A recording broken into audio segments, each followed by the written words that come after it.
گبزن. البته برادر محمد اقبال صدقی همه میشنوند. همه افیر هستیم. بله. برادر من شما را بر خاطر الله دوست می‌دارم. الله شما را دوست دارم. الله شما را دوست دارم. پس این کسایی که قصد جون ترا کرده ایستادن، کسایی که قصد جون ترا میکنن، انشاءالله رحمان اگر در مویت خور بزنه خور، انشاءالله رحمان ای همه ای جاسوسای پدنالت حرامی بدبخت کو انشاءالله برای هر کسی این آدم تیار هست که به قتل همه این حال سر بزنن. برادر گرامی، ما اولا اینکه خوب مهم که جان ما در دست الله هست. وقتی که الله اگر خواهش جان ما را داشته باشه و وقتی ما تماشایی باشه و اجل ما اومد ما از اینو میریم. ولی ما خواهان شهادتیم، ما از مرگ نمیترسیم و برای مرگ آماده و مبارزه برده ایم. یعنی اون انسانی که از مرگ میترسه، من یگانه چیزی میترسم همین، یعنی که دستگیر شدن و در پیش کامرا بشنودن. ولی ان شاء الله که من الله طاقتم بود یا توانم بود یا که در پیش کامرا رحمی باشم کشتگی باشم، من بعدا من رضا کنن، ولی من نمیگم یگان گپ همون جا باید ما بگم الله لعنت کنه رحمان فا، الله لعنت کنه رحمان فا. آمین. این بدبختو لعین فقط یک فکر دارم، قصد جونی تو، قصد جونی همه برادرای مبارز. این بدبختو فکرگری ندارن. بعد یک چیزی گفتنی هستم برادر که برای همین چوپلوسایی که فکر دارن که حجاب مادرش و خواهرش و اثرش بگیرن بعد یوکش پوشونن، این بدبختو که دهیوسن ده همین زندگی راضی باشن، ده همین زندگی که همین رحمان فامیل رو کردگی راضی باشن، این بدبختو دهیوسن. همه این بدبختو دهیوسن. یا دیگه معلومه دیگه اینا با همه چیز حاضر راضیان. مهم برای اینها وجود داشتن در همین یعنی که حمایت رژیم است. سلامت باشه برادر گرامی. الله حفظتون کنه. یک بار دیگه میگم ان شاء الله برادر، یک بار دیگه میگم که اگر که در موی سرت خور بزنه ان شاء الله رحمان کو با هر یک فرزندی همو بدبخت لعین کو آدم هست که تیارن ان شاء الله با اذن الله کو که او را با خود یکسونش کنن ان شاء الله. الله حفظتون کنه برادر گرامی. سلامت باشه برادر. الله نگهدار باشه برادر. الله نگهدار باشه. سلام علیکم. سوز خوبی برادر محمد اقبال، سلامتی خوب، خدا خوب. خیلی برنامه کردی، خیلی تحقیق کردی، خیلی گپ قبیح هم میگم زدی، خیلی غیبت بسیار کردی. ایرا بودن که وقت کم بود، تو باید او بیرا چی همون رو اجداد کرد. محمد اقبال برادر ما همون روز اجداد کرد، همون روز را که مقصد آغوشته خون میشی همون روز اجداد کرد. خیلی تحقیق کردیم، خیلی پس دادیم اون آباتی ما. هر روز با عنوان ما تهدیدها می آید. هر روز برای ما انا یافتیم، انا میکشیم، انا نزدیک مونده، انا قریب مونده، انا که تمام تو باید دیگه کار تمام باشه. ولی الحمدلله جان در دست الله هست. اگر گرفتش کسی اون یعنی نمیتواند که پیش قفا کنه.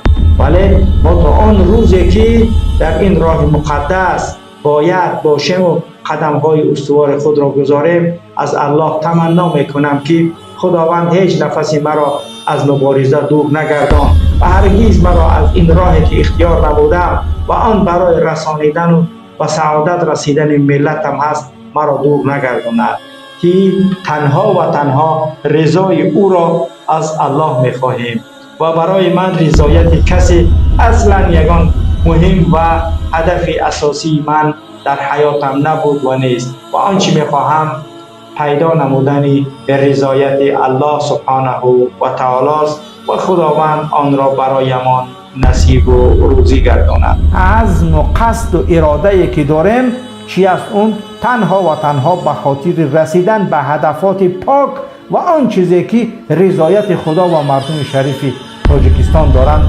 مقصد و هدف ما همون است. هیچ چیز دیگر غیر از مبارزه صادقانه برای این وطن و این ملت در دل و در سرمان نپرورانده و هر چی گفتیم صادقانه بود، هر چی گفتیم از دلمون بیرون آمد و هر چی گفتیم با آن حدالاقل امکان انجام دادن آن داشتیم انجام دادیم. هرگز نباید که در مقابل رحمانوف خاموش باشید و از حیات دو روزه این دنیا، یعنی برای لذت‌های تیزگذر این دنیا قبر و آخرت خود را فروشید و هرگز این دنیا بی‌مافیها بر یک نعمتی که در قبر است نمی ارزد. برای هر یک شخصی که اون از این دین آگاهی دارد باید بداند که مسلمانی که داند رمز دین را نساید پیش غیر الله جبین را. مسلمانی که رمز و عزت و شرف و ناموس دینداریش را بداند نباید سر خود را در نزد هر سفله، هر کهنه جنوب، هر شخصی که پیش اللهش یک سجده نکرده است سرخم نکند. باید این سر تنها و تنها در نزد الله رکوع باید برود. این سر تنها در نزد الله باید سجده کند، نه در نزد غیر الله. از رحمان نترسید، از سپاه و ارتش، از اون امنیت و ملیسه و اور و اوباپش نترسید، چون که الله سبحانه و تعالی نیست ملائکه شداد و غلاظ دارد که لا یعصون الله ما امرهم.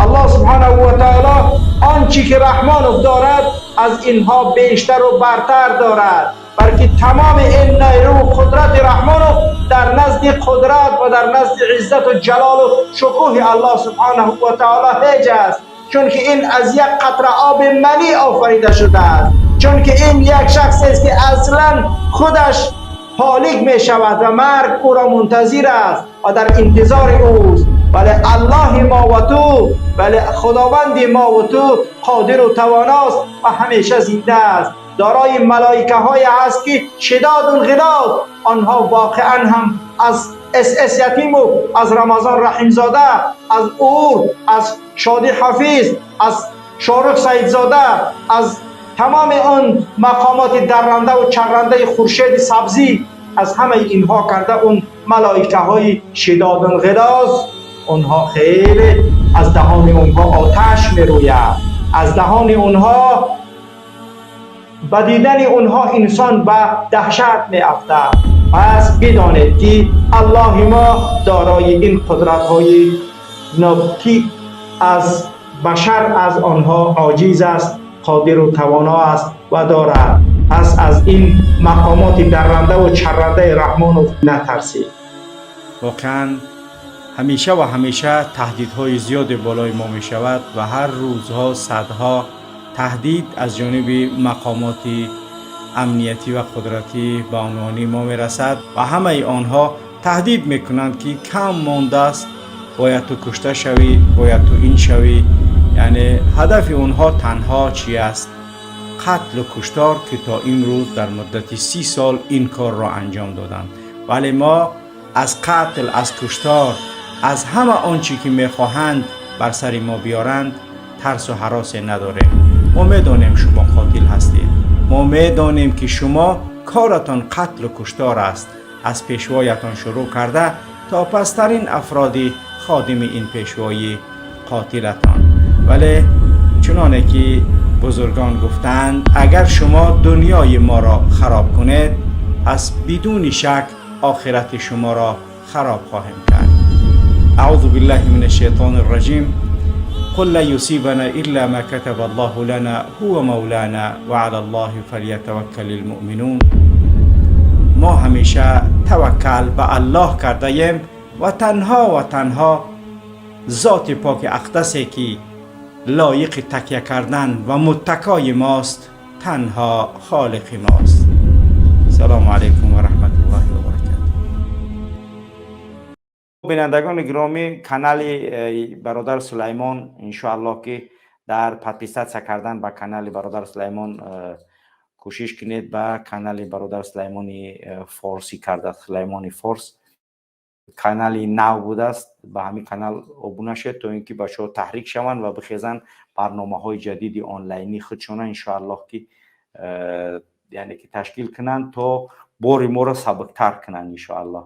با کانال برادر سلیمانی دوداری ما ابونه شوید تا انشاءالله که تواند بیشتر کارهاش انجام دادن بگیرد در قضیه آن چیزی که مربوط به وطن و آن چیزی که مربوط به ساحه مبارزه است انشاءالله. و لایکاتون را گذارید، در پادپیسه کردن توهین نکنید تا انشاءالله با همون مره که نیت کرده ما گذاشتیم انشاءالله اگر پیشتر رسیم فبها و نعم، اگر زیادتر شد آن هم الحمدلله ثم الحمدلله. ولی انشاءالله که توهین نکنید در پادپیسه کردن، در گذاشتن لایکاتون تا سبب بیشتر بیداری ملت شود. هر روزه خبرها و آن چیزی که از تاجیکستان میرسد این دلالت از پیشروی ما و شماست